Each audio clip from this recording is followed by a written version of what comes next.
All right, everyone. This is the City of St. Mary's, Georgia City Council meeting for March 1st, 2021. And I want to welcome everyone. We are going to video conferencing, and we should have the public on phone connection. And Madam Clerk, I just want to make sure that there's the public on. Yes, sir. We have public. Yep. Yes, sir. Great. Okay, that's wonderful. Thank you very much. With that call to order, I would like to start with an invocation from Councilmember Dave Riley. Dave?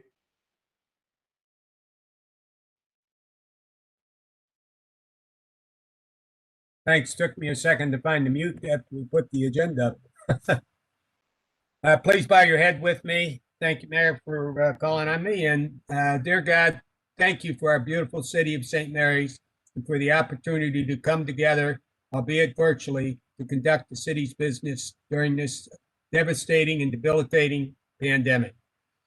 We pray that the time for us to again safely meet in person with St. Mary's citizens will be here soon. I pray, Heavenly Father, that you provide us strength, patience, and wisdom as we can continue to battle the COVID virus. We need these gifts, Lord, so that as we continue our transition to normal, we do this so that we do it in such a way that does not place the citizens of St. Mary's in harm's way. And dear God, we also ask that you watch over and be the light for our first responders, medical professionals, staff, and others that are providing extra services necessary to combat this pandemic while continuing to provide the city or the day-to-day services our citizens need and expect. Lord, I also want to thank you for the professional staff that we have in St. Mary's and that you watch over and protect them. They perform in an outstanding manner, always, and especially so in these tough times. I also ask that you watch over and protect from harm all of our dedicated military personnel, especially those that are deployed in harm's way, protecting our United States. And in closing, we ask you, God, to provide us your strength and wisdom so that we can do our very best collectively as council for the city of St. Mary's and for all its citizens. We ask this in your name, Lord Jesus Christ. Amen. Thank you very much, Mr. Riley. Thank you. And Mr. Rassi,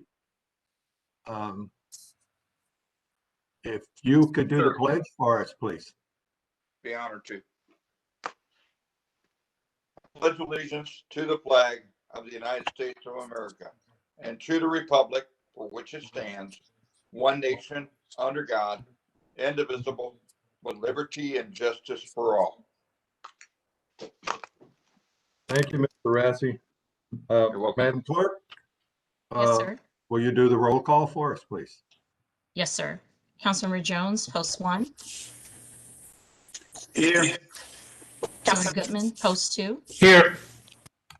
Councilmember Gant, post 3. Present. Councilmember Riley, post 4. Present. Councilmember Rassi, post 5. President. Councilmember James, post 6. Here. Morrissey. Here. Thank you, ma'am. So we have a quorum. Yes, ma'am. Council, we have regular city council meeting minutes from February 1st of 2021. Can I have a motion regarding those minutes, please?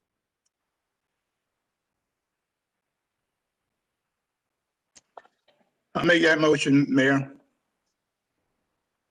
I need a second.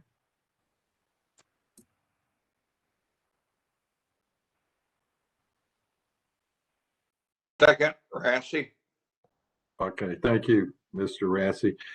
Madam Clerk, since we're now on video, instead of running the roster, let's try this and see if it works effectively. But I'm going to ask for all those in favor, say aye. Aye. Aye. Aye. Aye. Aye. All those opposed? And any abstentions? Okay, Madam Clerk, would you mark that as unanimous then? Yes, sir. All right, and we will try this, and if we have some difficulty, we'll go back to the roster run so that we. Before we go any further, this is Jim Gant. I've got the agenda in front of everybody else. So it's, how do you get the agenda to go to a small size and so I can see the rest of the council members?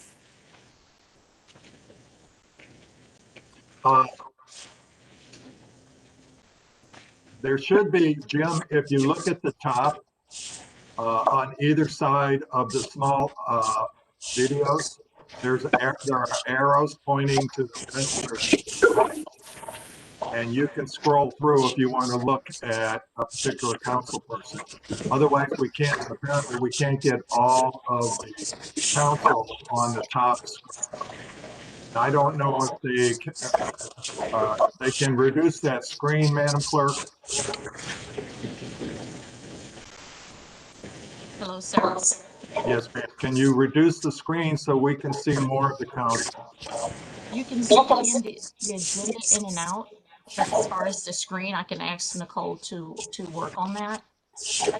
Yeah, this is the first time that we've done this, that you're masking all the city council members, almost all of them anyway, with the agenda. Yeah, no. You a question.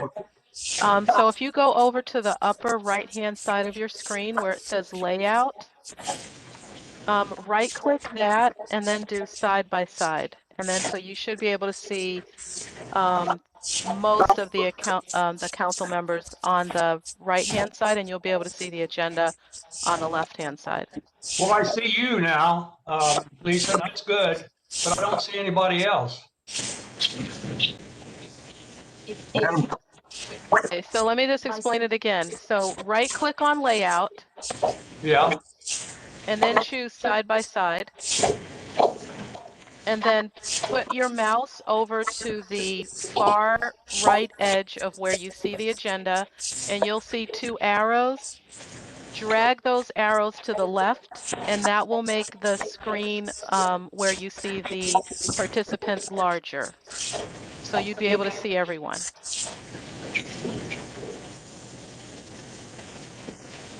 Got it? Well, I got side by side, but I don't have anything now. All right, I'll show you next time, all right? Madam Clerk, Yes, sir. Madam Clerk, Yes, sir. I believe that everyone has the agendas in front of them in their package. Is that right, council? that's correct. So does, I don't know that the council needs to view this agenda. There are two council members that do not have the hard copies. Okay, all right, then they have to have it. All right.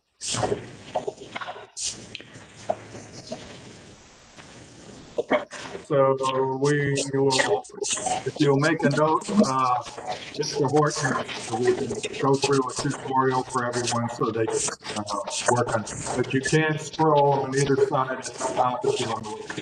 Yes, sir, you can. The more you make it, the more you can see. So, and just remind everyone to please mute your laptops. Thank you. Okay. So, back to the agenda. Before we go to presentations, I have one thing that I need to review with everyone, and that is that our esteemed council member, Mr. Jim Gant, has a very significant event coming up on Wednesday. And I'm not going to reveal anything in detail, but I think we could all, I don't think we need to sing, but I think we could all wish him happy birthday for the coming up birthday on Wednesday. Congratulations, Jim. Happy birthday. Well, thank you very much. I hope the rest of you can get to where I'm at. All right. Well, that's a lofty goal for sure. But happy birthday, sir. Thank you. All right, so we're going to move to presentations. And the first one is our Community Development Annual Report, and Mr. Kenneth Hughes is online. Mr. Mayor, I think you skipped. No, sir, I'm sorry. You're right. I'm wrong. My Okay. apologies. All right. So, Mr. Hughes?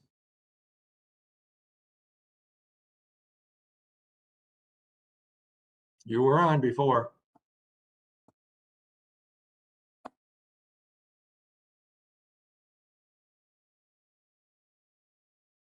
Mr. Hughes, you're on mute. He's still on mute. Kenneth, if you can hear us, you're on mute. Okay, he's off of mute. Okay. All right, and that's all right. You've got a presentation. Do you want to have that on the screen? Nope, just the presentation is the item that's in your packet. Right. I just wanted to briefly touch on the building activity that has gone on in the city of St. Mary's in the year 2020, give you a preview of where we're going as well right. for 2021. Thank you. So we had 97 new home starts in 2020, so 47% increase over 2019. We're seeing strong, definitely on pace to exceed that at this point. So far, in the first 2 months of 2021, we've already issued 48 new home permits in the city of St. Mary's. 48. Yes, sir. 48, and we had 98 in all of last year? 97, yes, sir. That's excellent. Thank you very much for that. Yes, and we've been working on a lot of things internally on the customer service side of our house. And so we implemented a new business license registration process to update all of our records. We've had a lot of success with that, providing an online service to do the whole process electronically. Part of our process included a survey at the end. The responses that we received were averaging about 4.5 stars out of 5 for this new process. And so we're seeing a lot of reduced calls and really things are going a lot smoother with that process. And so I'd like to see if y'all had any questions for me about this. The only thing that I've discussed with Mr. Horton is how we communicate the significant improvements that are being made in the department to make sure that all of our business community knows about and has quick access to these new tools. And unfortunately, I'm expecting some more from the department based on what you've done. So. Just give it some thought about how we might be able to help you do that. Yes, sir. Any council, any questions? Okay, thank you. Thank you very much, Kenneth. And that was an excellent report, very concise, but very thorough and very energizing. All right. So, Ms. Larson, are you on? Oh, okay. You've gone off of mute. How are you? I'm good, thank you. How are you doing? All right. And so you have a presentation relative to the St. Mary's Senior Center, and you gave us a presentation package. Yes. In our council package. Did you want that on the screen, or are you going to just speak to it? If it can be on the screen, that's fine. But if not, I can just speak to it. All right. I don't know. Deborah, are you controlling the screen? I No, don't, sir. It's been controlled by Nicole. Okay, and can she hear us?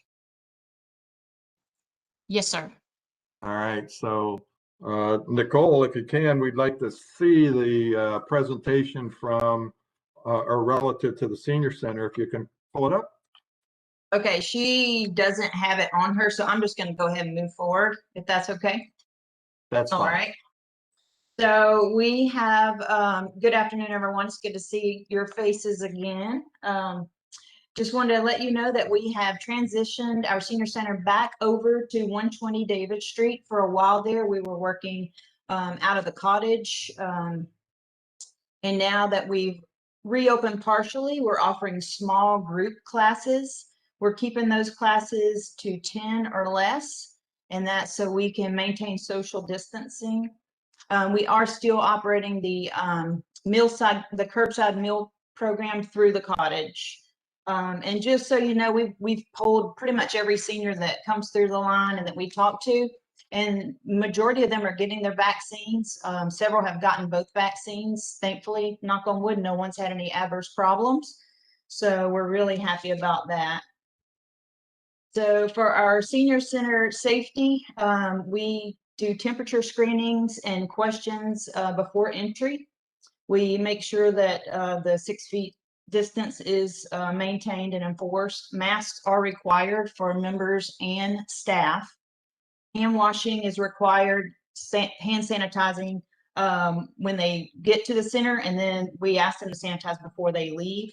And then all surfaces are sanitized before and after each class, just to maintain that safety. So the programs we're currently offering are the exercise program. We currently have 2 exercise programs. We have Zumba, and if you're familiar with Miss Jocelyn Melkor, she is a retired RN. She's a licensed Zumba Gold instructor, and she holds her group fitness, senior fitness certifications. And then she holds classes on Mondays and Wednesdays. She actually has 2 classes. That way we can reach more people.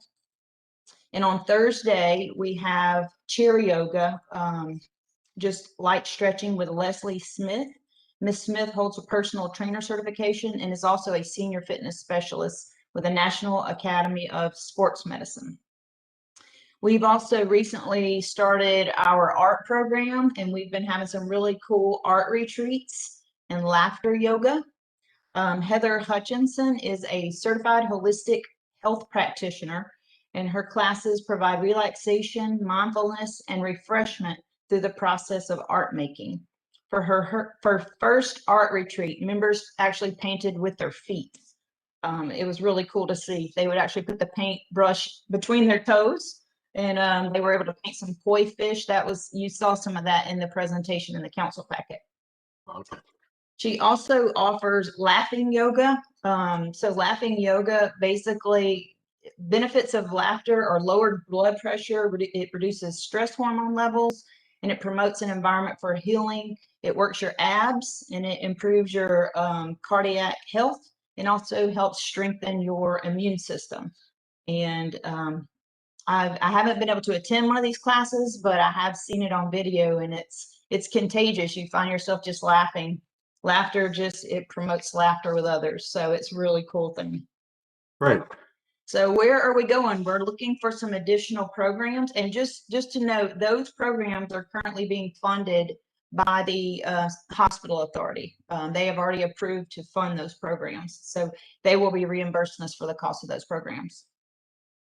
What we're hoping to do in the future, the hospital authority has also very graciously donated us money to purchase some raised garden beds so we can start a garden club.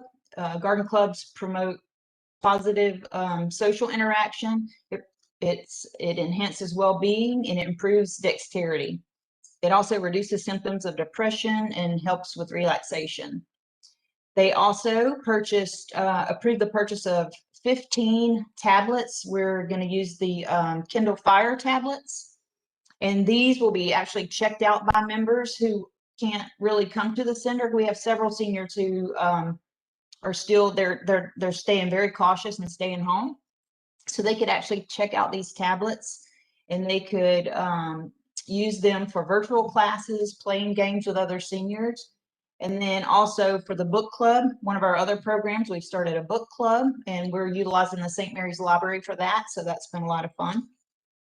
And We've also, what we hope to, especially this time of year with spring, the weather is absolutely gorgeous. So we're hoping to do some more outdoor activities such as horseshoes, walking club, and maybe even some fishing in the pond. So that's hopefully some things that we'll have coming. We have got several volunteers now that help us out with our meal delivery. We're so grateful for those volunteers. They help our program tremendously. So we also want to encourage our seniors. We're trying to encourage them to participate and be volunteers themselves, either at the senior center or in other places like the food bank or the Salvation Army.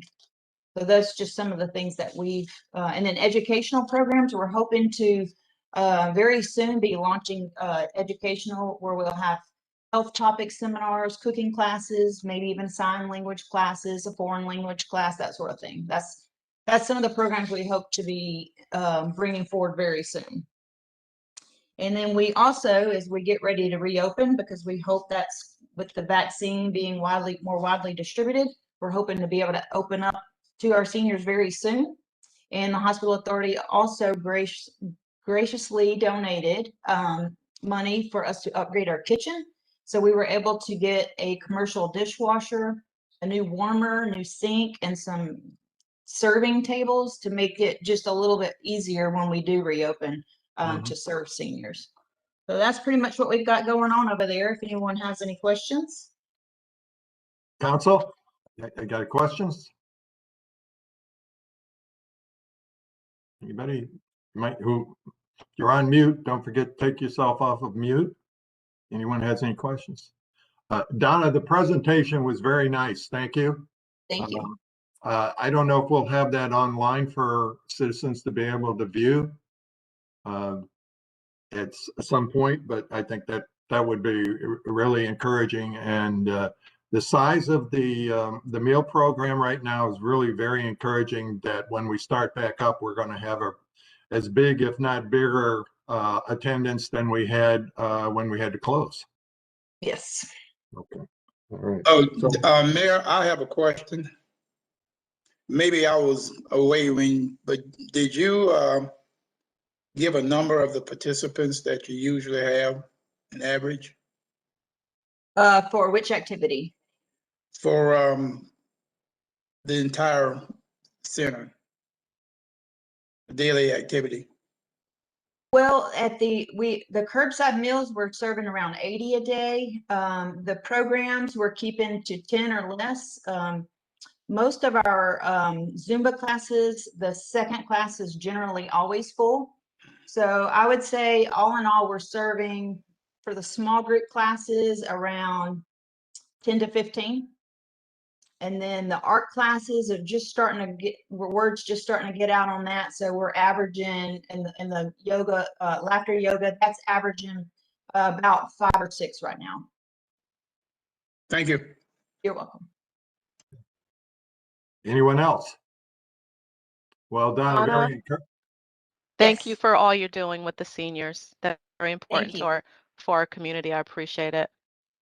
Thank you. And then I failed to mention, I apologize for this. I did want to mention that we do have a new senior coordinator, Miss Mega Sumner, and she came on at the end of, or in November. And so she's been doing a really good job of getting those programs up and running for us. Anyone else? Well, Donna, we're really, as I said, appreciative of the fact that we kept the lifeline going during all of this COVID, and the staff did a Herculean job of being creative to figure out how to do that, and then coming up with the meal program, but now also all of these advanced programs. And you're right, we're going to have to start contemplating what we do for an opening based on the vaccine dispersal. So I would be looking for you to come back with some recommendations. Okay, I look forward to it. All right, thank you. All right, now we do have some board announcements. There's a term expirations on the Downtown Development Authority. And again, if anyone's interested, please fill out the form. Got any questions? Our city clerk, Deborah Walker Reed, will be happy to help you with whatever you need to do to be able to apply. It's a very good organization and has a lot on its plate right now. Now, the next item is the report of the authorities, boards, commissions, and committees. And I think that is the cue for our finance director, Jennifer Brown. Yes, sir. Good evening, everyone. You have in front of you your January the 31st of 2021 financial report. It's the 7th month of our fiscal year, and I was just wondering if anybody had any questions in reference to the report.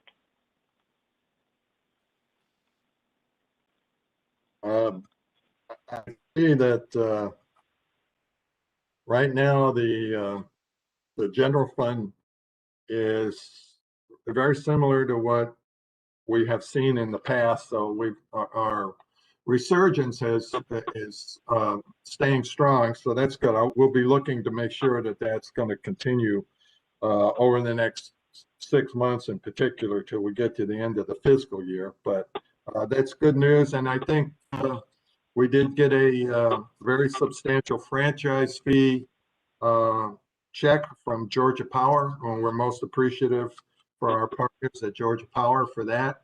And is there anything else then, ma'am? Mrs. Brown? No, sir, not unless anyone has any questions for me. Council? Anyone? Okay, good. Thank you, Jennifer. Appreciate it. Now, this is not on the agenda, so if you will bear with me, we had been working on a proclamation, and it is now ready. So I would like to read it because it has to do with COVID-19 and Survivors Memorial Day. And you may have seen flags at half-mast recently, but excuse me.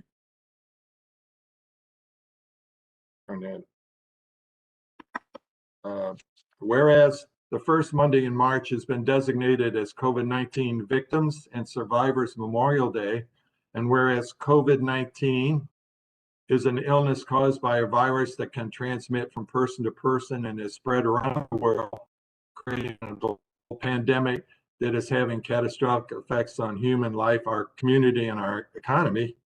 And whereas local and state governments, health departments, and public servants have taken bold actions to protect residents, supporting struggling local economies, and find innovative ways to provide services. And whereas in response to rapid spread of COVID-19 and stay-at-home orders, essential workers have stepped up to provide critical services to help protect our communities and save lives, sacrificing their own health and safety. And whereas COVID-19 has had a disproportionate impact on low-income communities and communities of color, exacerbating inequities already prevalent in our systems that we must address as a nation. And whereas public health guidance and policies targeted at prevention, such as washing hands, wearing masks, social distancing, and staying home, help mitigate the spread of COVID-19, prevent illness, and lessen burdens of individuals and society. And whereas the symptoms and severity of COVID-19 can vary dramatically by individual, and the long-term health implications for survivors is largely unknown, as many survivors suffer with lingering side effects of the disease long after they no longer test positive.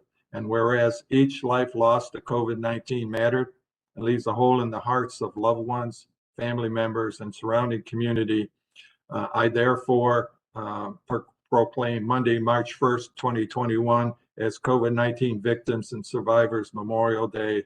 And I think we've all experienced this in one way or another with our friends and maybe some family.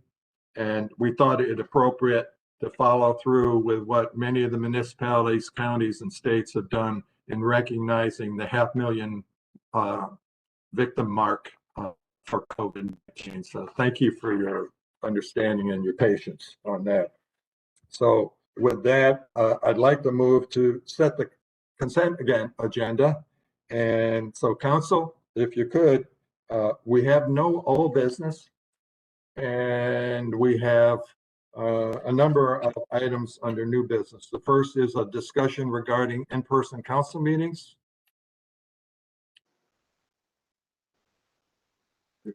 Discussion, I wanted that on for discussion, Mayor. I wanted to Alright. clear up some things. And then item B is a discussion regarding city council districts. I also want to discuss that. All right. Item C is considerations of a quick claim deed to Terramore Development LLC. Consent. Consent. St. Consent. Mary's Municipal Court revised 2021 calendar. Consent. St. Mary's Fire Department new extraction equipment. Consent. Consent. Electric repairs and services annual contract for city sanitary sewer lift stations and other critical infrastructure. Consent. St. Mary's program. Consent. St. Mary's Senior Center exercise program senior stretch classes. Consent. St. Mary's Senior Center exercise program Zumba classes. Consent. St. Mary's Senior Center bus Alliance bus. Consent. Discuss. Okay. Budget ordinance amendment for the general fund on police vehicle. Insurance. Consent. And then a budget ordinance amendment for 2021 general fund public works vehicle. Consent. Consent. And we have item M is a budget ordinance amendment for SPLOST 7, the fire department extraction equipment in the senior citizen bus. Consent. Well, it would depend on what we do with the one we're going to discuss. Right, so we have to leave that open based on the open item that's above it. Concur. So reverse subdivision request for 402 and 404 Charleston Way. Consent. Consent. Voting ordinance amendment, text amendment, Article 3, Chapter 10, having to do with accessory structures. Consent. Consent. I'm sorry? Maybe we should discuss that. I'd like to hear from the community development director how we got there. All right. And zoning ordinance amendment text for variance standards. Consent. Consent. And a de-annexation request for 635 Bambi Drive. Consent. Consent. Consent. All right. And so council, let me go back over this now to make sure we have it right.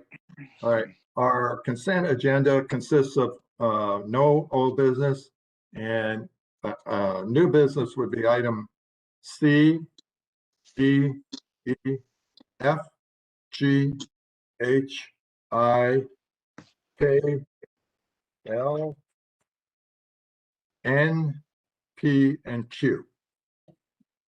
But if everyone agrees with that, could I have a motion to accept the consent agenda as created? So moved, Alan Rassy. Mr. Rassy, thank you. And how about a second? Second, Artie Jones. Mr. Jones. Okay, any discussion on that agenda? All right, we're going to try this. All in favor, please say aye. Aye. Opposed, say nay. Abstain? All right, Madam Clerk, will you make that as unanimous? Yes, sir. Thank you. Okay, so the next thing we have is the approval of the agenda. And we have on that agenda items A, B, J, sorry, just make sure, M, and O. So can I have a motion on approval of the agenda as ordered?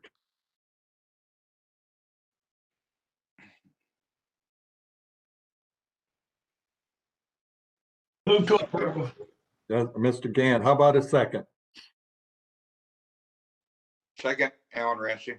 Yes, Mr. Ransom. All right, any discussion on that agenda? All right, thank you. I'm going to call the vote. All in favor, please say aye. Aye. Aye. Aye. Aye. Opposed, say nay. And abstain. All right, Madam Clerk, you're on, right? Yes, sir. Okay, you mark that as unanimous, please. Thank you. Yes, sir. All right, Madam Clerk, we can move to granting audience to the public, and if you'll introduce our citizens, but I will ask everyone that's on that we request that you give your name and address and respect the 5-minute time limit, and remember that this is a rhetorical part of the meeting. So, all right. Yes, ma'am. Go ahead. Yes, sir. We should have Miss Patricia Erickson on the line. Okay. Welcome. Ms. Erickson. Yes, I am here. Hi, good evening. Thank you for your time and this opportunity. Okay. My name is Patricia Erickson. Yeah, we just need your name and address, please. I reside at 414 Palmetto Street, All right. Thank you. City of St. Mary's. I'm calling regarding the St. Mary's Pool on Margaret Street that I have been informed is going to be closed this year. Last year it was partially closed for the season due to repairs. This year they said they have decided to, in lieu of getting them repaired, just to close it.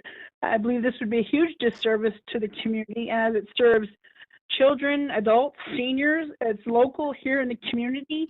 It's affordable versus a couple dollars, whereas an adult fee at the aquatic center is $10.95 every time you go if you're over 48 inches tall. The hours work for the working family. The hours are, Monday through Friday, usually 11 a.m. to 5 p.m. Saturday and Sunday. In addition, the PSA hours are very limited. Monday through Friday, 11 to 2 or 6:15 to 7 p.m. The cost is $600 for a family membership, which really is not feasible for most people who have children. Not to mention the transportation for some individuals to get there. A lot of seniors don't want to go up Coleraine Road. They don't want to go up 40. They're down here in this part of the town. They want to go to the pool that they've been using for years. I think it needs to be explored a little more before we just decide to close it. I just heard in the meeting notes that 97 houses were granted for last year, 48 so far for this year. That would be an overwhelming burden if everybody was to go to the PSA pool. They do not have summer memberships. This is something that works in our end of the community. We have a lot of people who don't have the money or the funds to go to PSA in Kingsland or to go to the aquatic center on a hot day every day, which is in South Georgia. We have a lot of people who don't have transportation. It's within walking distance, bicycling distance. It serves so many parts of the community that don't have access to Sugar Mill or the base.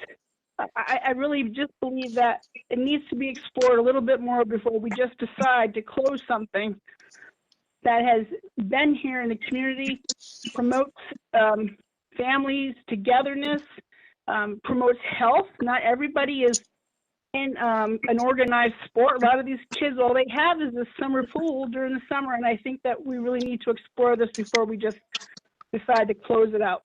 Thank you. Well, thank you very much for your input, ma'am. Yes, you'll hear more about this later on. Madam Clerk, who's next, please? Yes, sir. Mr. Roland Samard. Mr. Samard. Yes, sir. Welcome. Yes, sir. I'm online. Thank you. My name is Roland Samard. I live at 393 Bambi Drive in St. Mary's. I just wanted to take a moment to discuss. I'm a little bit concerned because myself and the people of our neighborhood that are requesting de-annexation were not provided this packet of information until after 5 o'clock on Friday, this last Friday. So that kind of put us in a little bit of a bind on being able to review this paperwork and to see where we were at as far as addressing the city council. I do want to say there is some confusion about what people are understanding what we're asking for. We're asking for the de-annexation based off of the fact that the city is unable to provide us water, sewer, power, maintenance of our road. That all comes out of our own pockets to pay for that. So I see that Mr. Hughes recommended that we denial of our de-annexation request, contrary to how the City Planning Commission voted us 2-1, provided that the county commissioners and the County Planning Commission agreed.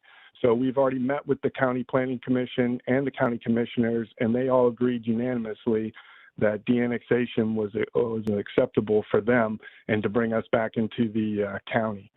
So at the end of all this, I'll speak again if there are any questions. Thank you for your time, Mr. Mayor and the City Council. Yes, sir. Thank you. And I think we have one more citizen, Deborah. Yes, sir. Mr. Tom Canning? Yes, sir. Good morning. Yes, sir. Good evening, everybody on the call. I have 3 items on your new business. The first one is item A, which is discussion regarding in-person city council meetings. If the council decides to return to in-person city council meetings, I request that until the COVID pandemic is behind us, the city continue to provide phone and internet access to citizens that desire to monitor and participate in city council meetings. The next item is B, discussion regarding city council districts. I'm interested to learn from Councilman Jones why this subject is on tonight's agenda. I am sure that few need reminding that this subject has not been has been presented to the public twice in recent memory, and both times a large majority of the public rejected the idea. I am not aware of anything of substance that has changed. I remain against the suggestion and idea that city council members representing a district rather than at large would be in the city's best interest. Item Q, zoning ordinance amendment. I'm interested to learn why residential property setbacks are being reduced by half. If this is due to a trend in our city to allow building on smaller lots, then I question why this same change, which is reduced setbacks, is not also applicable to property rear setbacks. If due to smaller lot sizes, it is appropriate to reduce setback measurements for accessory buildings, it would appear to equally apply to side and back or rear property lines. In closing, I applaud the recent improvements and developments at the St. Mary's Senior Center and the cooperation and coordination with the hospital authority. I send my personal thank you and well done to our city staff and hospital authority members. That's the end of my statements. Thank you very much, sir. All right. We are now moving past old business since we have none. And the first item on the agenda. Mayor Morrissey. Oh, I forgot, Deborah. That's okay. All right. Do you want to speak to the 3 other citizens? Yes, or do sir. you want me to? Do you have all of them? Sir, there's 4 of them. I have them right here. We have 3 citizens who sent email to the city requesting that their positions be made clear because they're unable to attend, granting on this to the public. So the first is, and we will record their names and what the issue is, but Elaine Peruski is sharing her concerns with districts for the city of St. Mary's. She's unable to attend the meeting and she is not in favor of districts. The second is Ms. Tanya Glazebrook, and She also is not able to attend the meeting, but she also is, her item, it has to do with districts.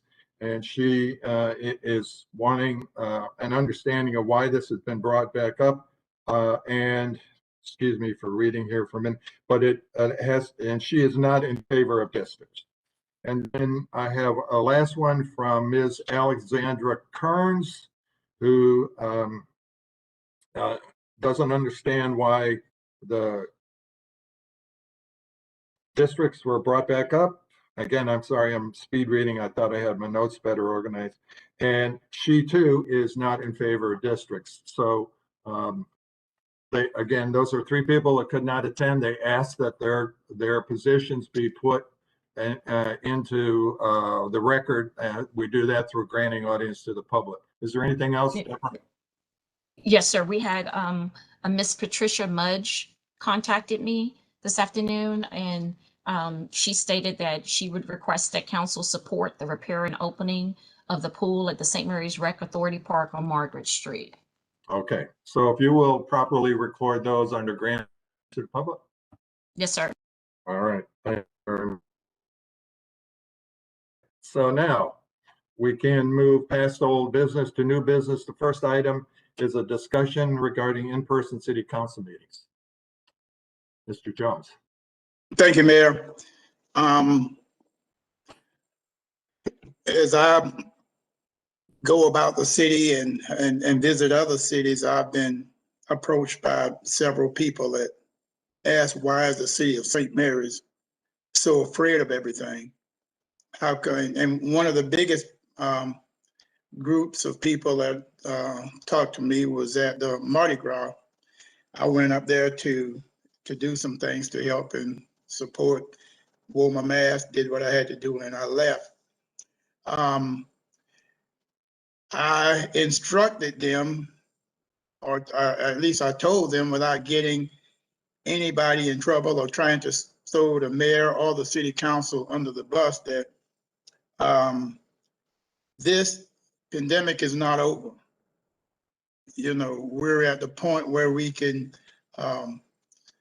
really have some drastic problems if we was to open up everything. But I said that I would bring it to the attention of the board so that we would make every endeavor to try to get back to live meetings as soon as possible.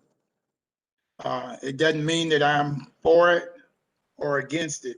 It's just that this is an elephant in the room that needed to be discussed.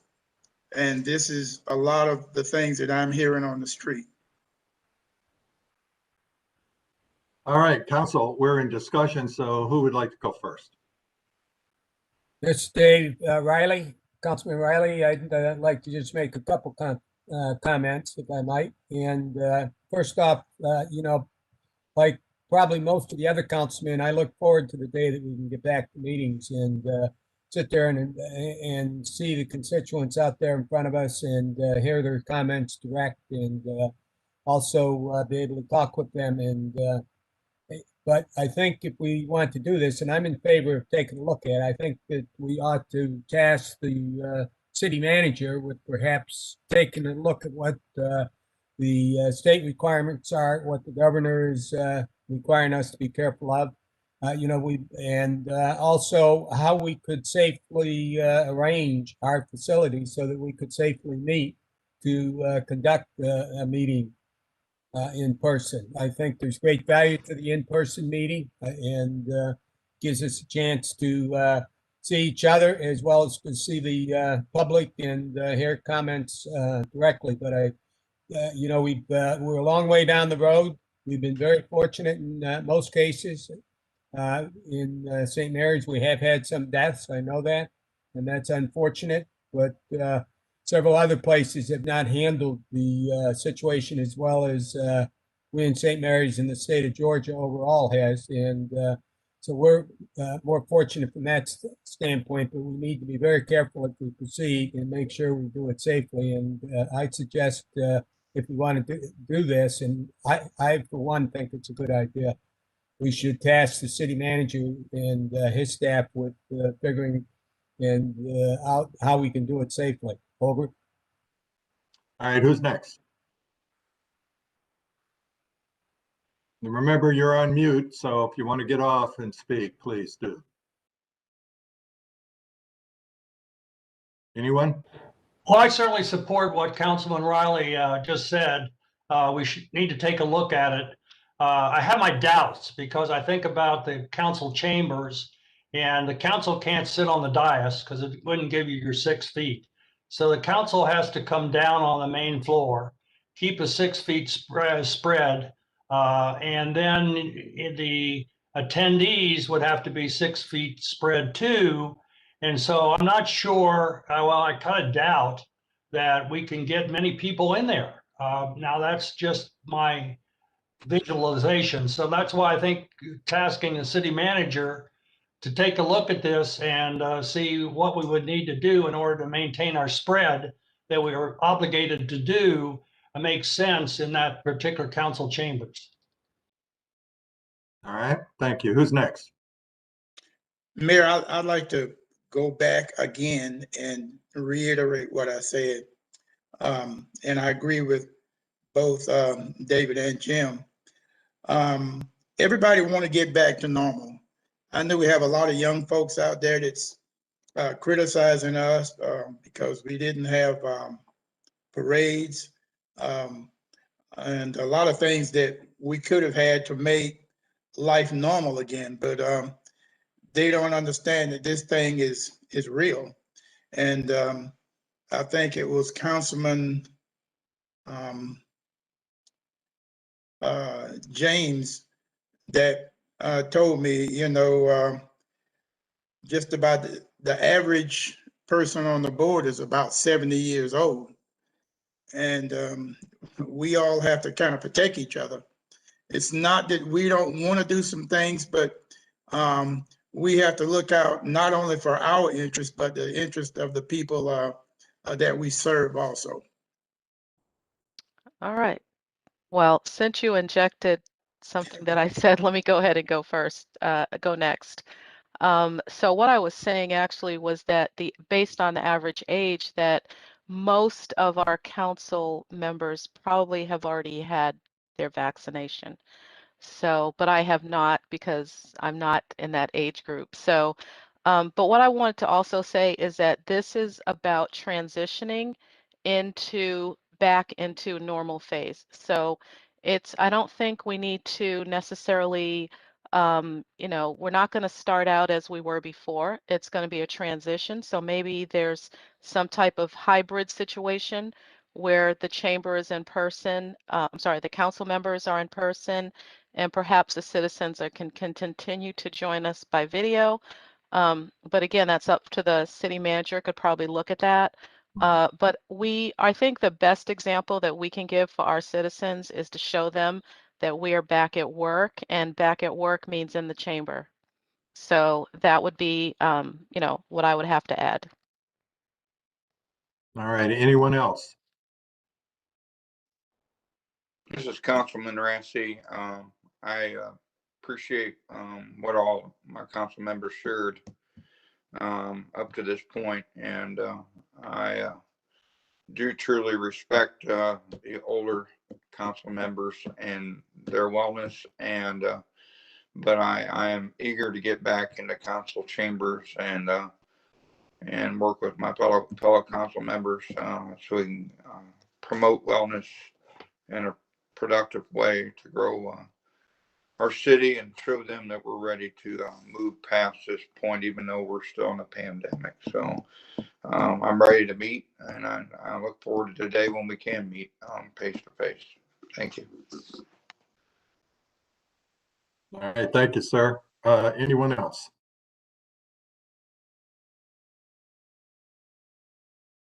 All right, I think we have a consensus. Madam Clerk, would you prefer a motion, or can I just task the city manager? Yes, sir. You all can just task him. Okay, so as long as council's agreeing with my wording, Mr. Horton. I think Yes, you've sir.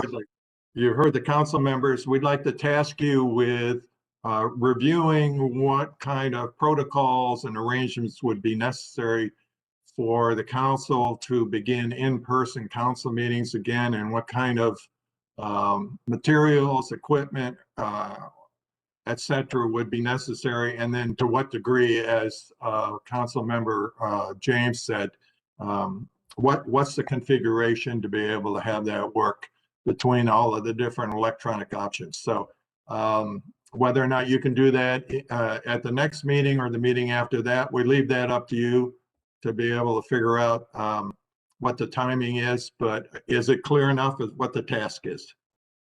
Yes, sir, it is clear. All right, thank you. Council, if that's satisfactory, we'll move on to the next discussion regarding city council districts.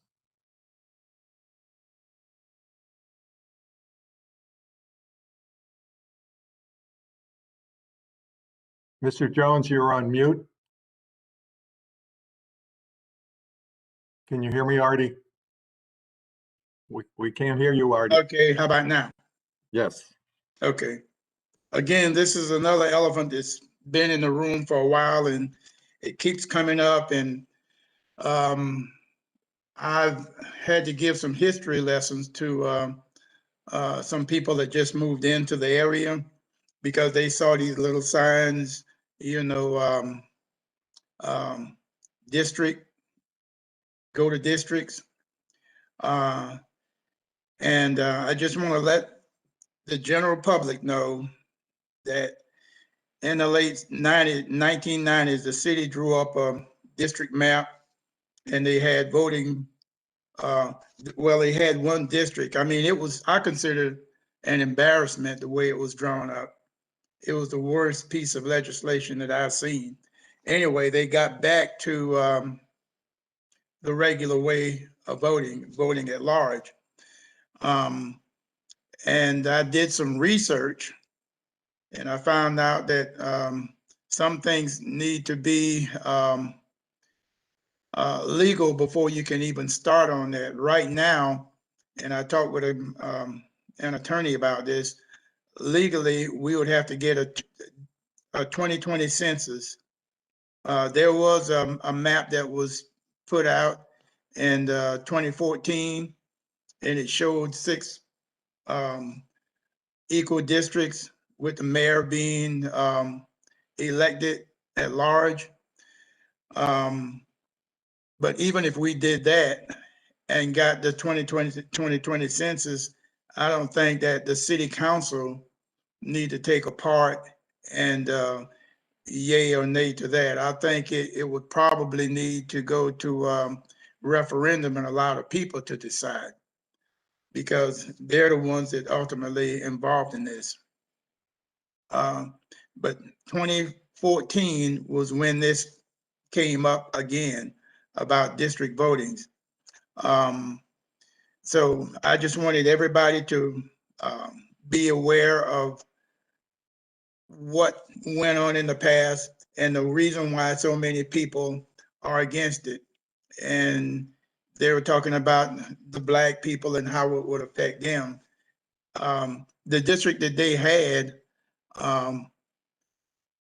it was one minority, supposed to be a minority district, and a white guy won. Freddie Walker won in that district. So, you know, it's not a white or Black thing.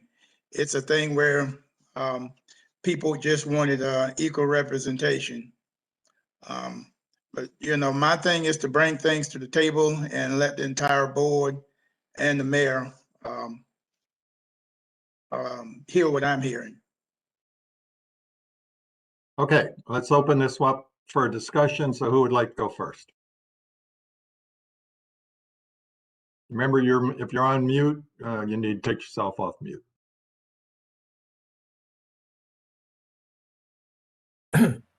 Mayor, there's Dave again. I hate to be the one to go first, but nobody else is speaking up, but I will. We've heard comments from only 4 or 5 people that took the time to write a letter. A couple others have chatted about this being on the agenda tonight, and they all recognize that just a few years ago, and I was on council, we went to an extraordinary effort to determine the desire of the people with respect to districts, and it was overwhelming to not seek districts because of the poor representation. You don't get better representation, you get poor, because you only have one council person representing your district, and you only get to vote for one every 4 years. Well, now you get to vote for 3 every 2 years, and you get an opportunity to have your voice heard more often without districts.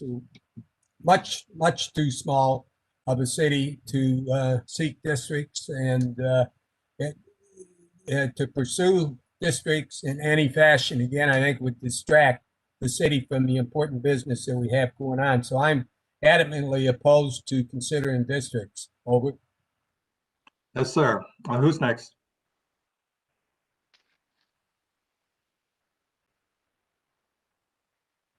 Well, this is Jim Gant. We certainly did consider districts back in 2014. We had great discussions. We had several forums where we reached out. The overwhelming consensus was no districts. We want at-large voting. Districts, you have one representative per district. They represent that district. We now have 6 representatives for the whole of St. Mary's. So you can vote anywhere, and you do. We do. I like to think that I represent the whole city of St. Mary's, not just a district. And if you look at the statistics in Georgia, the overwhelming predominance of voting is by at large. It's like 70% of cities our size. Now, if you're a Jacksonville or if you're a Charleston or whatever, districts are absolutely necessary. But in a small 18,000 population city like St. Mary's, it is counterproductive. So I would be very much against districts. I've looked at this in very intensely. I got a file on it because I knew it would come back up again. I think the people that like districts are in the great minority, and we need to move forward with the important business we've got at hand in the future and not get bogged down into districts again. That's my thought. Thank you. Yes, sir. And who's next?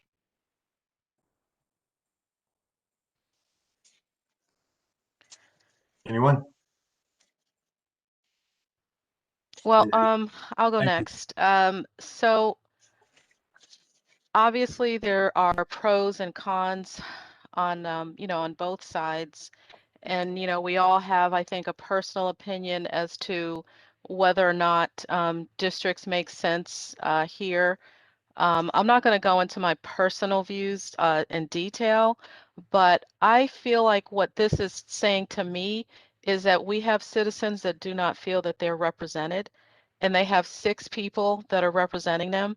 And I think that's really the real issue. So if there's anything that I want to explore, and I hope that people are listening right now, why do you feel as though you're not being represented? And if that's the case, please feel free to reach out to any one of us. And specifically, I'm speaking for myself.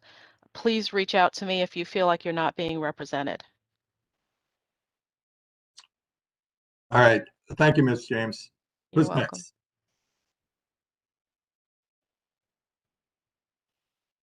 Anyone? This is Councilman Rassi. Sure. I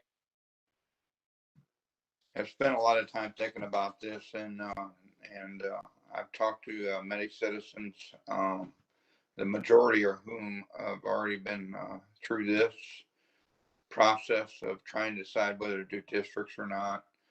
But overwhelming majority of the people that I've talked to are against districts because, and I think Council Member Gant and Riley hit it very close to home to me, for me personally, is that we represent the entire city of St. Mary's. And you can reach out to any one of us, as Council Member James mentioned, and just reach out and talk to us. If there's anything we can do, to help address an issue or a concern, that's what we're here for. We're, you know, we'll burn the midnight oil to help you out. So anyways, and I've had phone calls at midnight, and I try to do what I can to address issues based off the need, and I just, you know, that became a kind of a heavy topic during the election cycle this last November and into January. And I like the way we're set up as a city.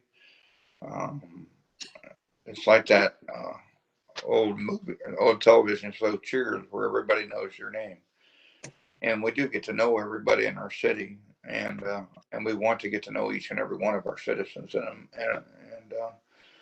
so my thoughts are very clear and concise, and you know, I'm not for districts at all. So thank you. Okay, thank you. Anyone else? All right.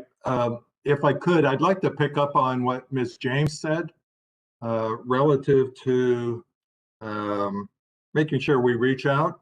I think that's really pertinent. And a part of this may have been that we've spent a year, all of us, distanced in one way or another. And it's been hard for everyone to, I think, personalize their relationship with our council. And so we've moved off to this video conferencing. Hopefully that's going to help. But when we get the response back for how council might be able to move to in-person, I think that brings the personal relationships closer to our them in conversation over the last years. Do feel that they have 7 advocates, that's including the mayor, that will speak to any issue that they have. There was much discussion about the pros and the cons.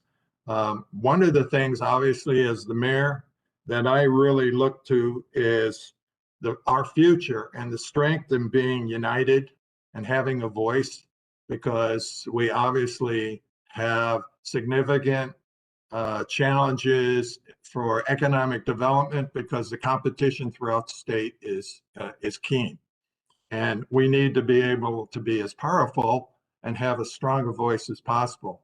I worry about having a fragmented voice and a voice that may be inconsistent from district to district. I think a unified voice that we have ultimately delivers a strong message. And I have watched over the years, and in particular the last 2 years with the council we have, each member of the council flex in and out with their particular leadership on different issues. And the value of that is it's across the board. And sometimes we join together as a team, or a couple of the council members have a project that's particularly they're interested in based on feedback from our citizens. So I do view the concept of districts as very problematical for our future. And so I would ask you to consider that the breadth and depth of the expertise that someone in our city would be able to reach out to. I think of it almost as simple as, you know, we have a group code that says city council. You can click on that city council group code and there we all are. And what happens if we fragment? So I would ask us to be extremely diligent in going out and saying, all right, to Ms. James' point, what else would you like us to do? And I think we can encourage that if we go back to in-person. I'm not advocating for in-person one way or the other, but that would be one of the advantages of going back into in-person, is encouraging participation and communication by our citizens. So I'll leave it at that. Now, so from a process standpoint, we've had a discussion. Is there anything else that we would like to do? Mayor, like I said, when I put it on the agenda, it was for discussion only. It wasn't for an up or down vote. Okay, I just wanted for everybody to know what was going on, and the people that approached me, and they, most of them were from the downtown area. I guess 30% of them from the downtown area. Call out to all your city council people. Don't just call me. Because as far as I'm concerned, you know, it doesn't matter to me one way or the other. But I think that, like you said, we're probably getting some of the best representation that we can get right now, the way it is. yes, sir. So, All right. you know, that's the end of the discussion as far as I'm Well, concerned. and I think what we'll do is, again, thank you for the cue, Lisa. Let's work on the reach out and the public messaging and with the website being redesigned and some of the other tools that we have on Facebook. I think we can challenge ourselves to do that. So, thank you. All right. All right, if we're good with that, I'd like to move on to item J, which is the St. Mary's Senior Center Bus Alliance Bus Group. And Mr. Gant, I think you wanted to lead that, or you may mention. I think the extraction is the next item. No, we consented that item.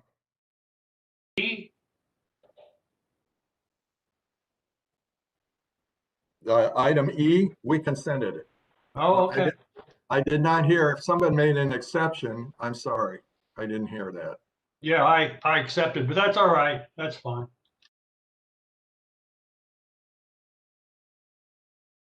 So do you want to talk then to the senior bus, Mr. Gant?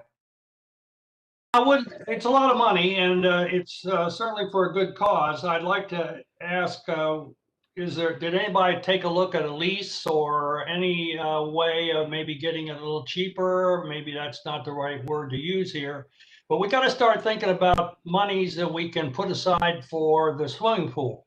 That's a work item. It's going to be very expensive if we bring it forth. We're going to have funds to support that rework of that pool. So I'm just looking at every item that may have some ability to save some money.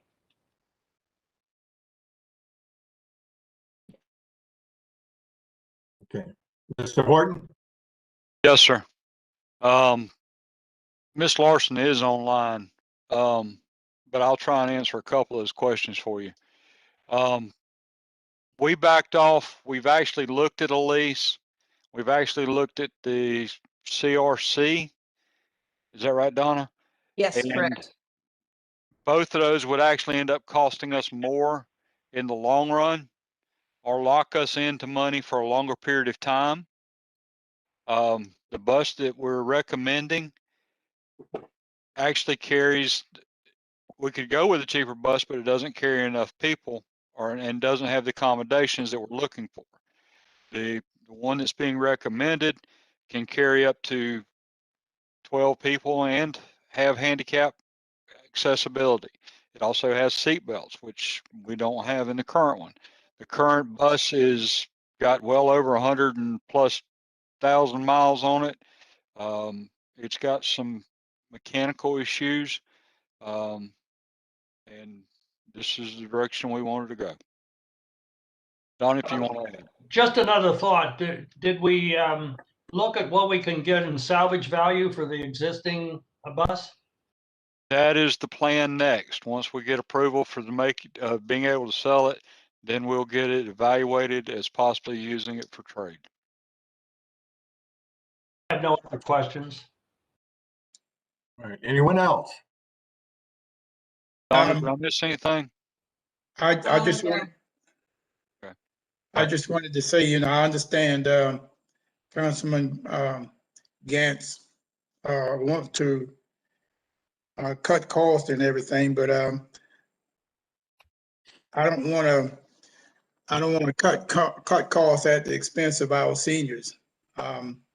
You know, I know that our staff probably did the best that they could as far as trying to keep prices down. And our seniors are not the ones that we need to cut if we're going to be cutting corners. Okay, Mr. Mayor, this is Dave. The only comment I would add is that if I recall correctly, this item was considered in the budget last year, and we dropped it because of the COVID and the unanticipated losses that the city might incur. So we didn't want to take a risk with the new bus. I think that we did. I don't remember for sure. I know I've discussed that in passing with Ms. Larson several times, and she was indicating at that time that the bus was purchasing a bus was probably a cheaper and better accommodation for the reasons that the city manager mentioned. And you know, so it's not often that you get a windfall, and what we're using to purchase this bus is some money that we didn't have to spend elsewhere because we were able to bring in the sprinkler system in the Orange Hall a little cheaper. And I think it's probably a good use of the money to go ahead and purchase a bus like this and give long-term stability to the ability of the senior center to provide bus services to our seniors over there. Out. Okay, who else? Anyone else? I did want to add the CRC contract was going to run about $35,000 to $40,000 a year based on the number of people we were picking up when COVID hit. All right. Wow. Yeah. And so Donna, how many people, I think I saw some of the numbers that you were putting together. You're anticipating 12 to 14 running again? Yes, when COVID came, we were transporting on average 8 to 10 a day, up to 12. But you know, we do call seniors. We stay in touch with them, and several of their circumstances have changed. So they would probably need bus services. Okay. So a couple of the conversations I had with Mr. Horton revolved around staff ability to do the transport and also the availability of the bus for other purposes besides just the seniors. And he assured me we can use the bus if someone has an event or we need to do some transport. It's not exclusive use for the senior center. But can you talk about the transport drivers and how that's going to work? This particular van does not require a special license. It's just under the just a regular driver's license. You can operate this. No special license needed. So but there will be training for the staff prior to. Yes, for the wheelchair lifts. Well, for the wheelchair lift, and we'll also run them through some paces out at the airport too, old airport property. So do we have, thank you, Mr. Horton. Do we have an idea though, that the senior center staff's going to do the pickups with, and then what I was told at one point, the backup is Public Works, but have you all got that solidified in your mind yet about how we're going to do this? Yes, sir. We've got an endless supply of backup on that particular thing. But staff is going to be the primary ones that'll handle the transport of it. If they're not available for some reason, we can certainly get somebody from Public Works. We can even get somebody from the fire department. Okay. All right. Council, anybody else? Anyone else like to talk or ask a question? Okay. I think we are ready for a motion on this. Could I have a motion? Mr. Mayor, this is Riley. Make a motion that we approve the purchase of the bus for the senior center. Yes, sir. And can I have a second? This is Gant. John, go ahead. I got Mr. Gant. Go ahead. Mr. Gant? Yes, Your second? second. All right. All right. Any further discussion? That being said, all in favor of item J, per the motion, state aye. Aye. Aye. Opposed? Abstained? Madam Clerk, mark that as unanimous. One thing we didn't ask Mr. Horton or Ms. Larson is, with this in place now, what's the expected delivery time for the vehicle? I do be not honest, have the answer to that. neither one of us do. Okay, all right.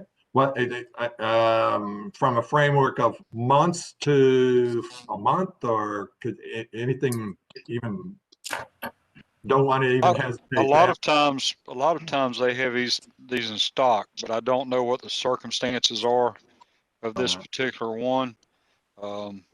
It No, indicates like it's been built already, but I don't know that for sure, sir. and they are regularly equipped with the seat belts. I mean, Oh, it's mandatory now, sir. Yes. oh, good, okay. All right, all right. Thank you very much, council. Good work. All right, so we're moving on to item M, which is a budget amendment on SPLOST 7. This had to do with what we just talked about, the senior bus, but also the extraction equipment for the fire department. And Mr. Gant, since this is now opening up that topic, you could ask a question if you would like about that. Well, I think it's already been passed, so I don't want to go back and revisit it. Okay, all right. So we have an item relative to the budget ordinance for the purchase of the senior bus and the extraction equipment. Do I have a motion? Mr. Mayor,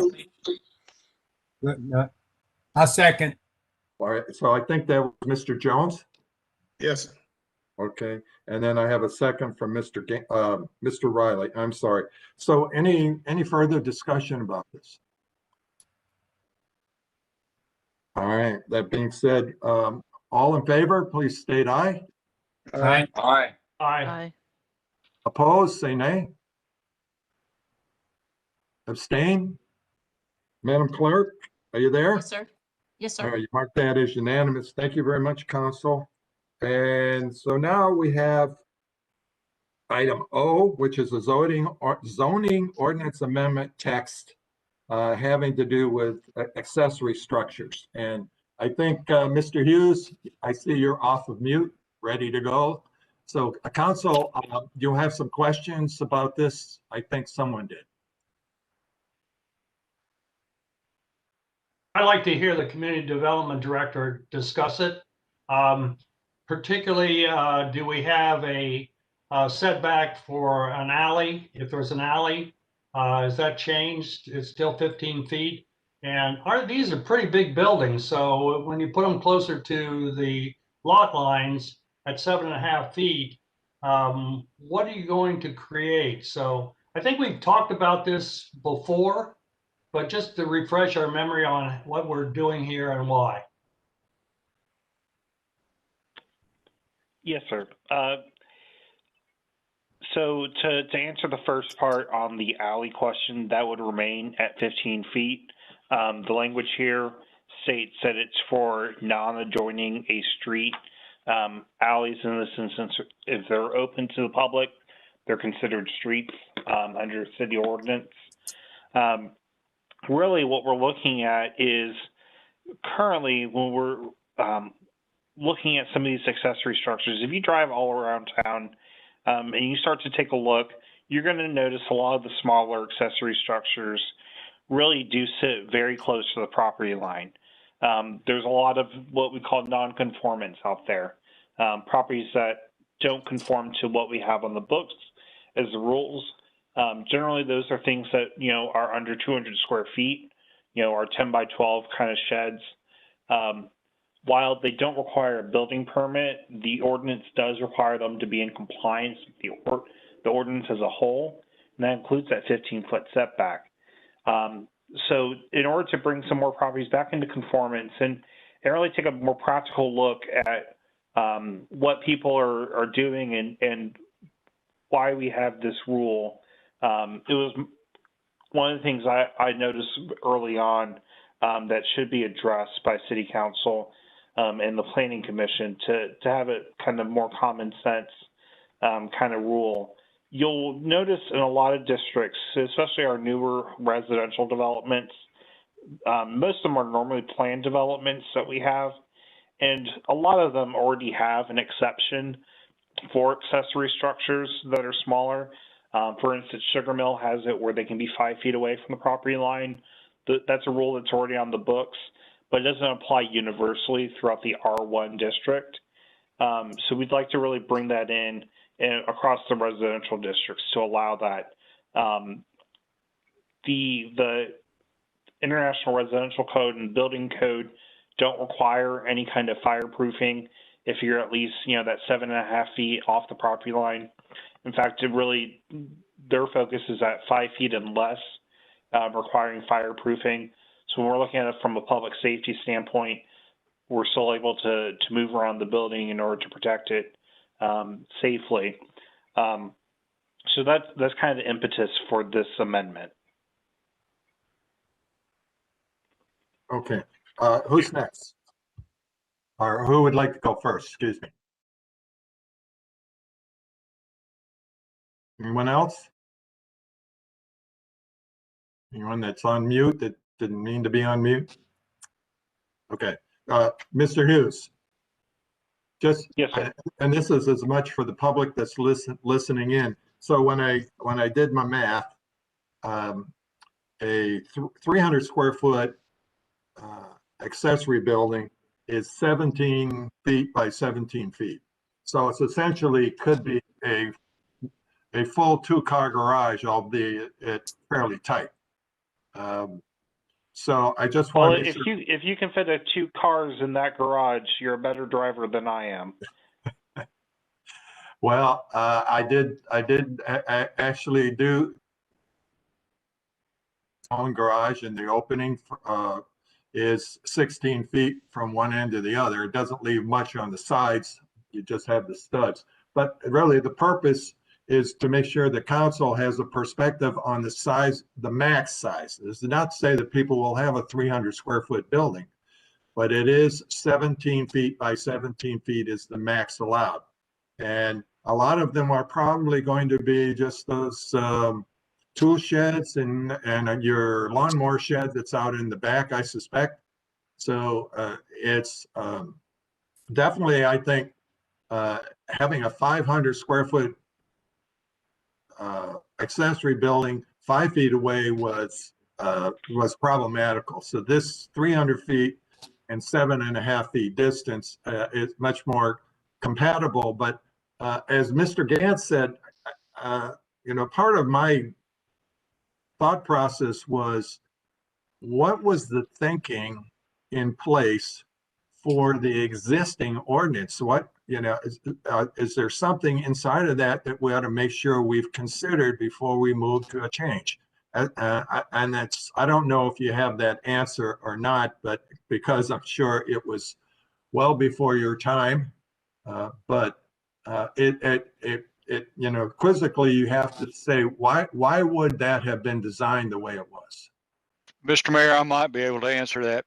Mr. Hughes reminded me of it. When you get into the fire codes and the building codes, the setbacks were identified as part of the ISO insurance ratings for homes that were close together and buildings that were close together to prevent the possibility of, or reduce the possibility of conflagration, as in the old Chicago fire, things of that nature. So that further separation, you've got a better barrier there, that if there is a fire, you've got a better chance of stopping it. So you think that the design of this old ordinance had to do with concern about fire?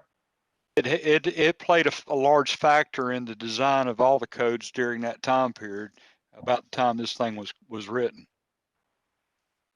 So the distance theoretically between your neighbors 7.5 foot and your 7.5 foot is 15 feet. So from a fire suppression standpoint, is that distance obviously still acceptable, or would fire safety people prefer something better? No, sir. I mean, we can make it with that. I say we. I used to could have made it with this. I'm sorry. But yes, sir. It is something we can work with. That's you're not sitting directly on top of each other, and the BTUs that are produced from something that's of that size is not as the magnitude of if it was a 1,500 square foot home. So there's a lot of things that play into that factor, but you're not going to be producing the BTUs to have to move it's back. Okay, and so if we do vote on this today and vote to accept it, it's effective immediately, or is there some timeline for it, Kenneth? It would be effective immediately. Planning Commission conducted a public hearing on it, and then favorably recommended it to you all with that 307.5. Okay. All right. So anyone else have any questions, council? All right. Well, with that said, then could I on item O, zoning ordinance amendment for accessory structures?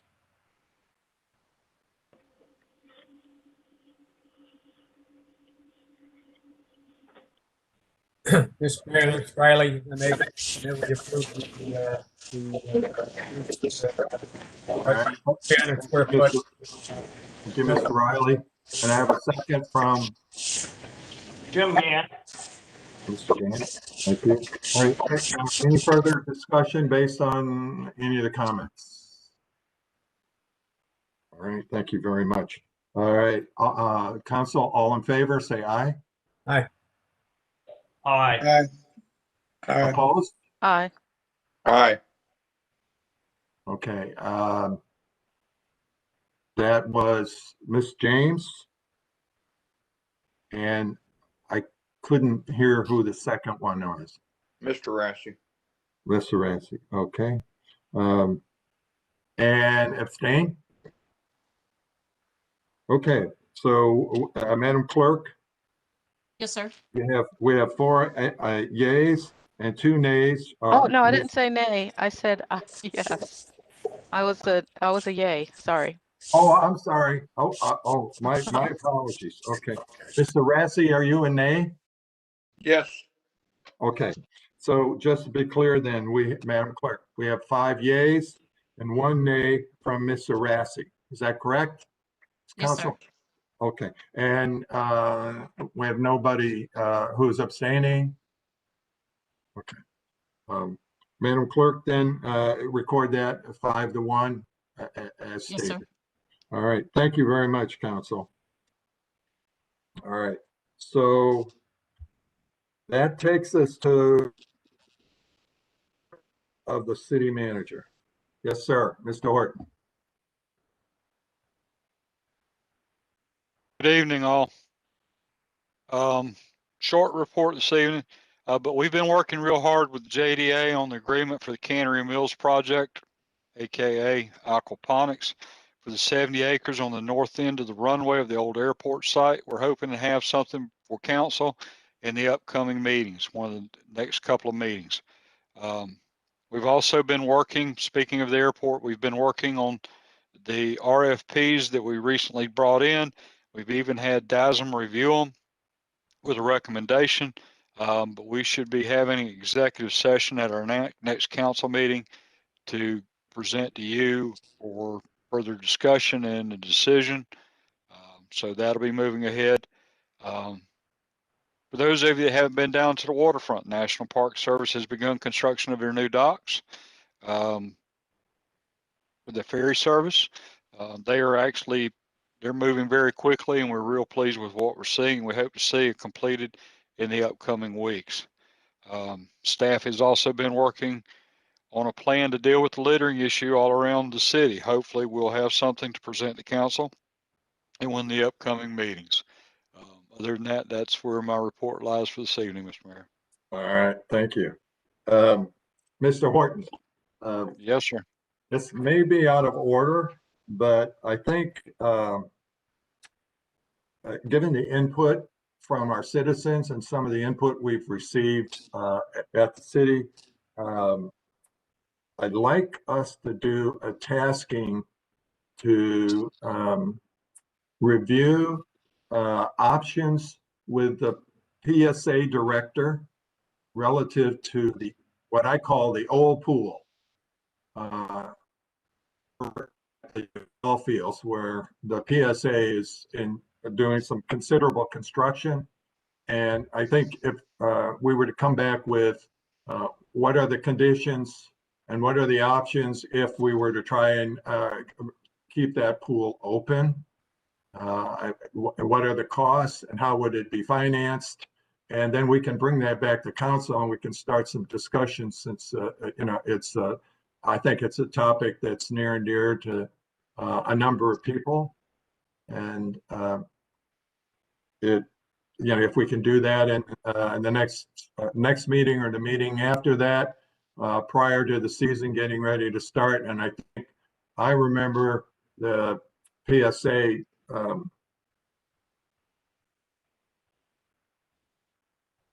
SPLOST budget is already preset, but I would remind the citizens there is a PSA meeting on Thursday, the 18th at 5:30 at the rec center. And if you have some interest in this, obviously we're going to carry the message in advance, but hopefully we could come back with an initial overview of some options for that pool or not with Director Kaysen, and maybe have him at that meeting. If we could do that, I think the meeting would be the 15th. And maybe it's an outline, it's not a complete answer. Mr. Mayor, if I can add something to that, you're absolutely correct. Our citizens need to realize that pool is a PSA pool. They hold the responsibility for it. They hold the title for it. They hold everything for it. We'll be happy to work with the PSA and everything like that. But as it stands right now, that's the way it is. Okay. Well, one of some facts and some options out there for us to consider as council. If we can do that, I think it would do it for the next meeting.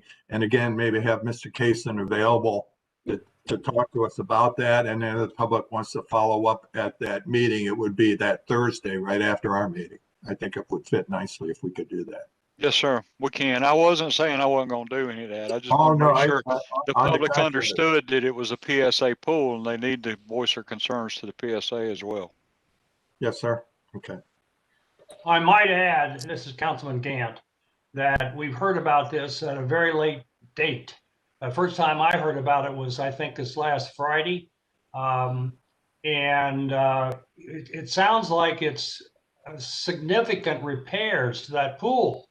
And you just don't repair things like that. First of all, you got to find the money, but second of all, you got to get it done. And we're not that far away from summer. So if we're going to do anything, we're behind the power curve already. Okay. Granted. So that's why I'm somewhat pushing Mr. Horton for the 15th. And again, it could be an overview. But if we could have something that we could discuss it. And if you think we need to have a work session about it prior to the meeting, so we can have some focus, that would be fine too. That's acceptable to everyone. Okay. All right. Moving on then, Madam Clerk? Yes, sir. We're granting audience to the public, and I think we have some citizens that would wanted to speak. Yes, sir. We have Mr. Roland Simard on the line. Yes, sir. Ma'am. Okay. Yes, sir. And if we could have your name and address again. My name is Roland Simard, 393 Bambi Drive. Did I miss it? We skipped Q in discussion of de-annexation of our properties? No, sir. That was consented as delivered. It was a denial. Huh. Okay. I guess I have nothing to say then. Thank you for your, I'm deeply disappointed, and confused as to why we were sent to the county commission, county planning commission, county commissioners had to pay a $500 fee to get them to see us. And now we're being denied, even though the city planning commission approved us. So I'm very confused as to why we were put through all of this and sent to the county, had to pay a fee without us coming through the city council first, and then being denied based off of no legal standing whatsoever. The city is unable to provide us sewer, water. I pay for my own all of us out here pay for our own street lights. I had to rent my own mini excavator to do my own drainage because the city said they could not help us because the easement that is provided to me to get to my property is county. So I had to go and dig it out myself to be able to drain our properties. This is very confusing to me that nobody can provide me with any legal standing about what they're denying us on, but you're just going to deny me. And my neighbors as well as that. We just paid $6,000 of our own money to develop this easement out here so that we had a decent road to drive on, because nobody can do it for us. The original annexation was in an attempt of the original landowner to get the city to pave that road. And it's not a road, it's an easement. And the city already said that they couldn't do it because it's private property. So we paid for it ourselves. So I'm paying for everything myself out here, but you want me to continue to pay, me and my neighbors to continue to pay taxes to the city of St. Mary's when you're unable to provide us with the services that we would need and to be part of the city. It's very confusing to me based off of everyone's, all these discussions.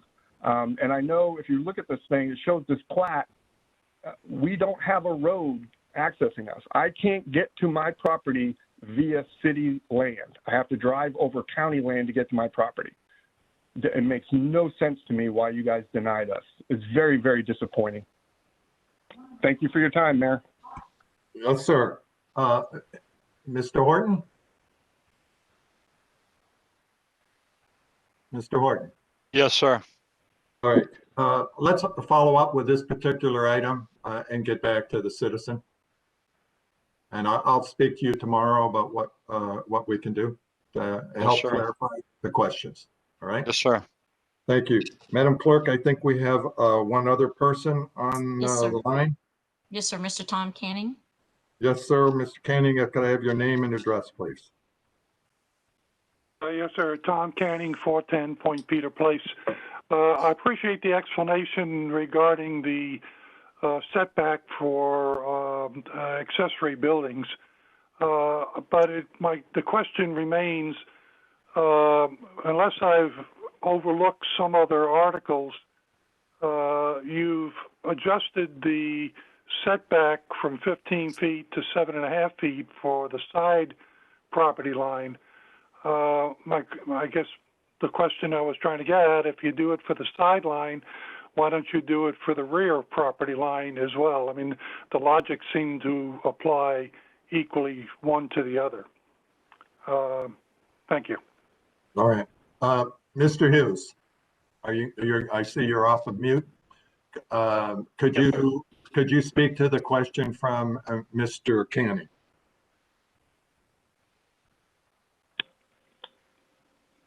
I'm not prepared to at this time. I'm talking to Mr. Blackerby about that. I think we're probably going to revisit this based on that to make sure that the intent was perfectly clear. All right. All right. So, Mr. Canning, I know you're on the line, so we'll do some investigation and we'll make sure you're aware of what we're doing. Thank you for the input. Thank you very much. Well, we appreciate it. Okay. Madam Clerk, are you prepared to give us the calendar? Yes, sir. On Wednesday, March 3rd at 5:00 p.m. in the Main Street office, we have the Development Authority of St. Mary's meeting. On Thursday, March 4th at 2:00 p.m., we have the tree board meeting in the Planning and Building Conference Room. On Friday, March 5th at 9:00 a.m., we have St. Mary's Municipal Court Plea and Arraignments and Council Chambers. On Monday, March 8th at 8:30 a.m. in the Main Street office, we have the Downtown Development Authority meeting. On Tuesday, March 9th at 6:00 p.m., we have the Stormwater Enterprise Study Working Committee in the Main Street office. And sent in this afternoon on Thursday, March 11th at 9:30 a.m., the Orange Hall Management meeting has been canceled in Council Chambers. That is followed by the 5:00 p.m. St. Mary's Intracoastal Gateway meeting in the Main Street office. On Monday, March 15th at 6:00 p.m., we have the City Council meeting via video conference. Thank you. All right. So I'd like to start out with council comments, and we're going to mix it up a little bit. We'll start with Mr. Riley and go over to, so if you can remember how you sit in the dais. Well, Ms. James, you don't even know that, but so we'll start out with Mr. Riley, Mr. Rassi, Ms. James, and then we'll go over to Mr. Jones, Mr. Gant, or excuse me, Mr. Goodman, and then Mr. Gant. Okay, Mr. Riley, council comments. Thank you, Mr. Mayor. I've just got a couple. One, I just wanted to quickly mention that I was able to attend the Thiokol service over at the football field, Camden football field, and I'd say it was a very moving ceremony, and it was especially nice hearing the doctor that was from St. Mary's. Really express just how serious that was and what he saw from his vantage point as he was taking care of him. So deeply appreciated that, being able to attend that. And let's see, I'm looking for the lady's name, but she really did an extraordinary job of making that a worthwhile program. I'm sure Mr. Moore or Artie Jones has that name, so he'll probably mention it. And the other thing is I hate to have to report this, but this is unofficial at this point, but I understand that we have not been awarded the stewardship grant, but never fear, we're going to go after it again very hard this next year. In fact, I'm going to go visit some DNR folks up in Atlanta and a few other places and see what we can do to strengthen it so we can get back above the line and win this award. That grant request was to do the northern 4 miles of the trail between the Crooked River State Park and the Sugar Mill rest stop there. And it's very important not only to the Tabby Trail and the East Coast Greenway, but also I think very important to people in the northern end of the county so they have a decent trail up there. And we're also, keep in mind, pursuing the grant we've already run to put the trail and path down along Winding Road. So that's still in progress. We're still working on getting the engineering approved for that one. So anyway, again, I hate to have to report that, but that's where we are. Riley out. Yes, sir. Mr. Rassi. Yeah, I'd like to commend the city of St. Mary's for being recognized in Forbes magazine, and I'd like to highlight the Riverview Hotel being recognized, and we're truly blessed to be living in a town and in an area where even though we're small, we're mighty because we have so many incredible people outside our area that are watching us and seeing how we handle ourselves, and I just very honored to be a part of this community and just very blessed. So, and thank you. That's all I got. Yes, sir. Ms. James.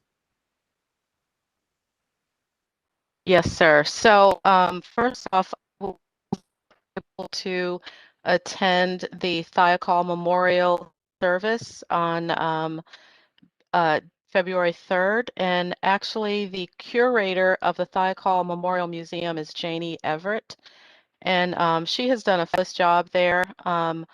If you are not aware of the Thiokol incident, and I do encourage each of you to reach out, citizens as well, please.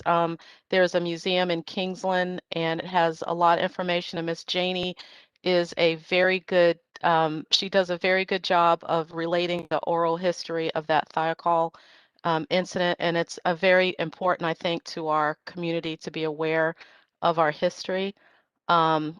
You know, right now we are in the midst of a very dynamic economy, and by that, you know, obviously we have some folks that are struggling economically.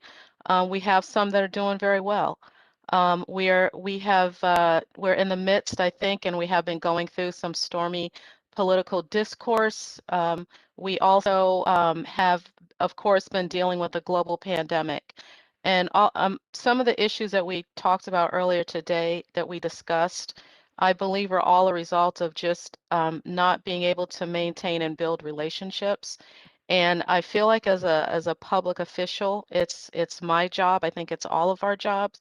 But I want to thank our city staff for the job that they've done, because they've been able to continue to keep the city running. And although I think a lot of times we hear about festivals and parades and things of that nature, but I think it's also important to know that our city continues to run, that the wheels continue to spin behind the closed doors of the City Hall. I also want to say that from my discussions that with every last one of the council members here, that this is a group that's innovative, creative, the dedicated, and I have personally started going out and visiting businesses, residents, you know, any way that I can, and I want to encourage you all to do that. The same, I think it's important for our citizens to see us actively working. And, you know, again, that's the best PR, and that's the only way that we're going to be able to let them see that we are still here for them. That's all I have. Thank Yes, you. ma'am. Mr. Jones?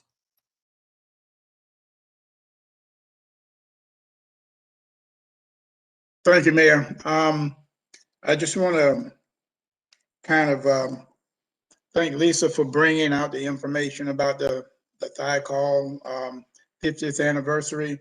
And thank you, David and Mayor, personally for being there. It meant a lot to see you there. Of course, Alan was there, but he was behind the scenes doing some work, and thank you to Alan for your participation. I was there when Lisa gave a certificate to Mr. Quinn, one of our police officers, and she almost looked like a little baby beside him. I think he was about 2 feet taller than she was. He is a big person. He is. And you know, I don't usually read a lot of email and everything, but I just want to thank Mr. Cannon, Tom Cannon, for his letter about the Gateway project, and especially his talking about maybe a mini golf course going there. I think it'll help out a lot of us older folks.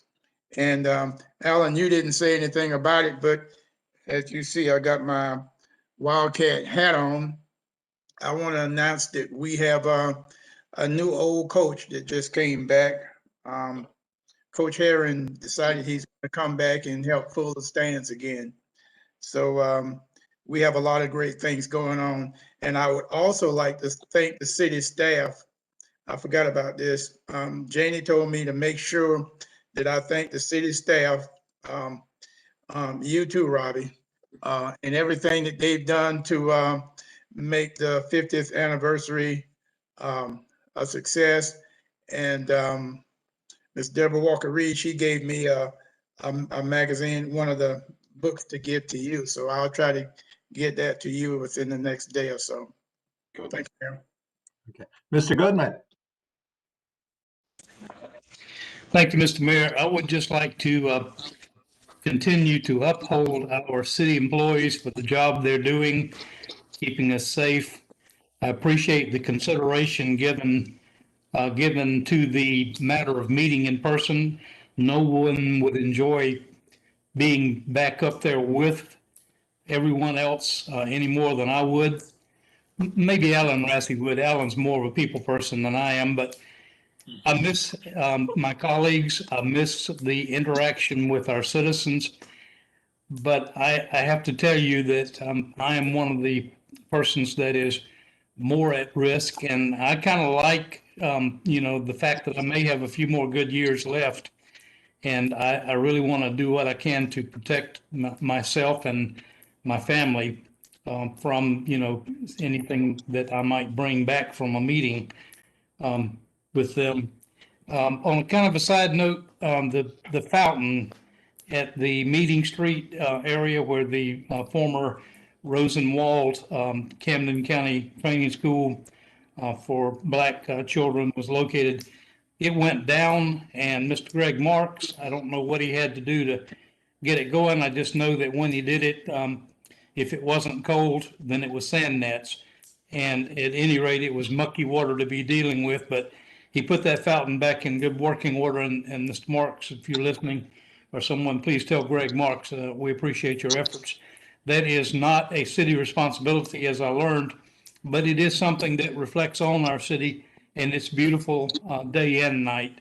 And that's really great when somebody can take care of doing that for us. Great job, Mr. Horton, continuing to push ahead with everything that we're trying to do to continue city services. And that's all I have, Mr. Mayor. Thank you. Thank you very much, sir. Mr. Gant, the birthday man. Not that I'm reminding anybody about it. But, Yeah, you keep bringing that up. So that brings up the fact that I'm an old man. That's terrible. You can't do that, Mayor. You get in trouble. But I do want to say that I don't thank the city staff enough. And they do wonderful work. And our city manager takes a lot of heat, and he hangs in there. And I thank him and the rest of the staff for everything they do. And I'd like to say, Lisa, our newest councilwoman, James, who is out of the gate so fast in such a positive way, she adds to this council in such a wonderful way that I thank her for what she's doing. And remind everybody that we're still in the virus. A mask are required, 6 feet spacing, wash your hands. We're not out of this thing yet, although it maybe looks a little better, but we're really not out of it. So we got to keep at it. Get your vaccine. Okay. All right. Thank you.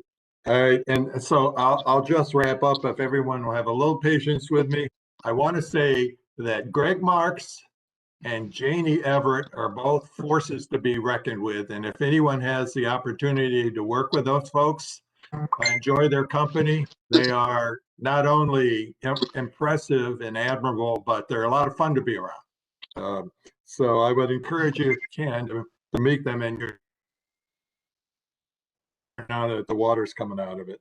I just want to let everyone know that there has been an update from the governor. He put out a notice recently about the expansion of the vaccine to basically the whole education community, and then